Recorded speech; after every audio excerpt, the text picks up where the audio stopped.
is my thing. I just finished Mass Effect 3, and the ending didn't really do it for me. I mean, like, it wasn't a bad ending. It tied in kind of with what the fuck is going on. But Mass Effect 2's ending, I thought, was a much better ending to a game. And, like, at the end of Mass Effect 2, when you're doing the suicide mission, you kind of feel like, holy shit, I'm doing a suicide mission. Mass Effect 3, it's kind of the same thing, but you just don't feel invested as much. It just doesn't trigger with me. It's kind of forgettable. And I just, that got me thinking about what makes the best sci-fi moment for you. Like, what is the moment where you go, holy shit, this is like, if I was in this situation, this is what I would want. So you're saying comics, movies, I don't care. It doesn't matter. I don't give a fuck. All right, who wants to talk first? I'll start. That's a big one. Lorenzo? For me, I think the clear winner has to be the final jump in the last episode of Battlestar Galactica. Oh, yeah. Not only for the drama of the moment itself, but also because it's sort of like, if you actually really start to try to delve into the mythology that the show tries to create, not entirely successfully, but I kind of really respect them for trying to create this sort of mythology During a writer's strike. that ties all of this together. If you actually when I watched the final jump, that was the moment in which I actually got the whole mythology and how it all tied together. So for me, that was like one of the most amazing moments in television history. Because it was like one of those moments where I watched it, it was amazing on the level of what was actually going on in the show itself, but it was also amazing because I had that eureka moment where I got how all of the mythology tied together to that moment. Mm-hmm. I've got to say, I experienced that same euphoria with the season 3 finale.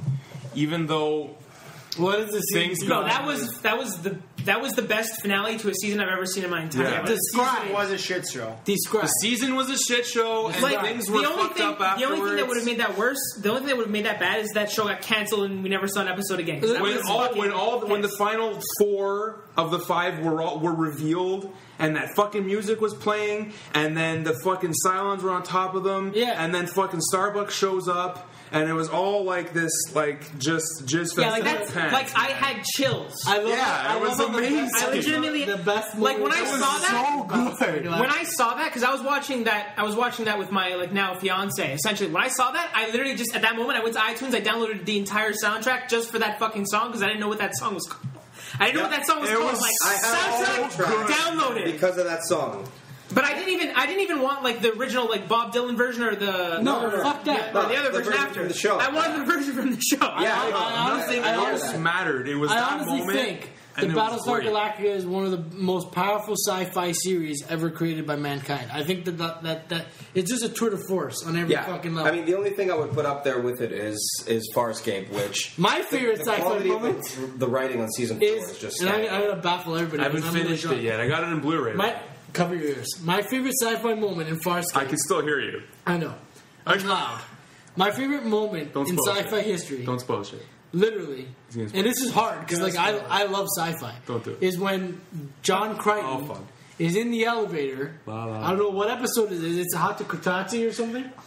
Where he's in the elevator and he realizes that he leaves a thermonuclear device. I heard it all.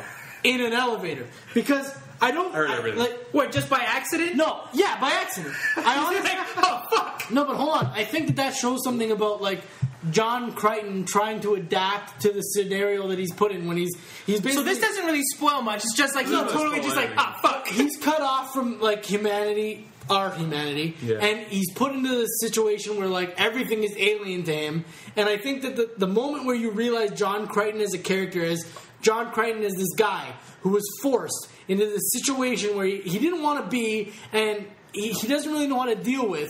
I think you actually a thermonuclear terrorist. I actually think you get that. You actually get the best read of John Crichton as a man, as a human, as an individual, at the point where John Crichton literally forgets that he left a bomb, a nuclear bomb, in an elevator, because that shows that John Crichton, even though he's been like trying to develop an understanding of what the fuck's going on around them and trying to blend in with these aliens and all this shit that's going on, he's still a human and he still makes mistakes and he still leaves a thermonuclear bomb in an elevator. And that's when you can fucking really relate to John Crichton as a character, as a human, as a man. Mike, do you have any favorite sci-fi moments that you're thinking about, or? Yeah, actually, I would have to say Jurassic Park. It's wicked. I have to say the part where they're all stranded and the rain's coming down and they just notice the power went out and the water in the cup is vibrating. That's great. For the Tyrannosaurus Rex walking. The water in the cup is God's fuck you to humankind. When I was watching that in the theaters, and I just had shivers going all through me because it was just so cool that he was just going to come out, and it just pops out and just lets out that huge roar, and the whole thing just goes downhill from there. Phenomenal. That's my best. That's almost as scary as the fucking Velociraptor opening the door. Yeah, that movie just bullshit, gets so cool. Yeah, still. I shit bricks when the Velociraptor opened the door. Everything up until that point of that movie It was like a doorknob too, right? Yeah. It wasn't even one of those handles. It was a handle. Oh, it was a handle? It was a handle. Everything in that movie up until that point, they were just like literally buttering your bagel. Like that's what they were doing. They were buttering, and then everything just goes fucking downhill. And no, I loved it. Absolutely loved it. I think that is. I don't even give a fuck.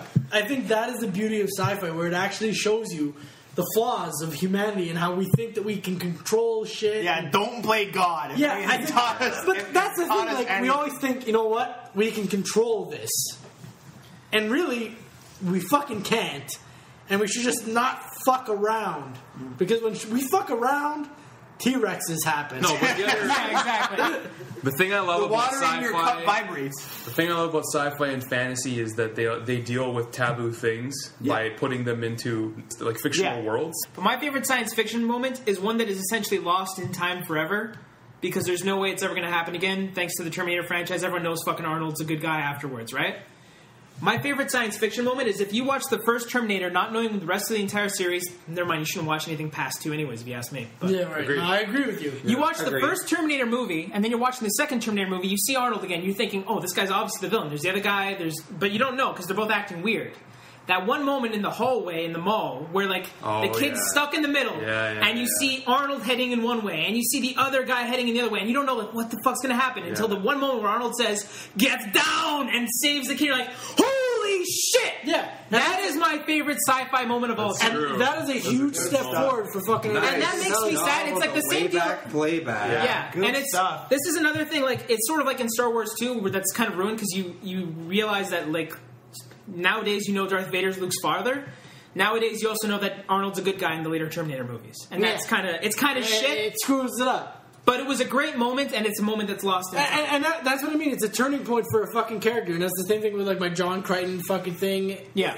When you have that moment of realization that like a character who shouldn't be what mankind considers good is good, that's fucking beautiful.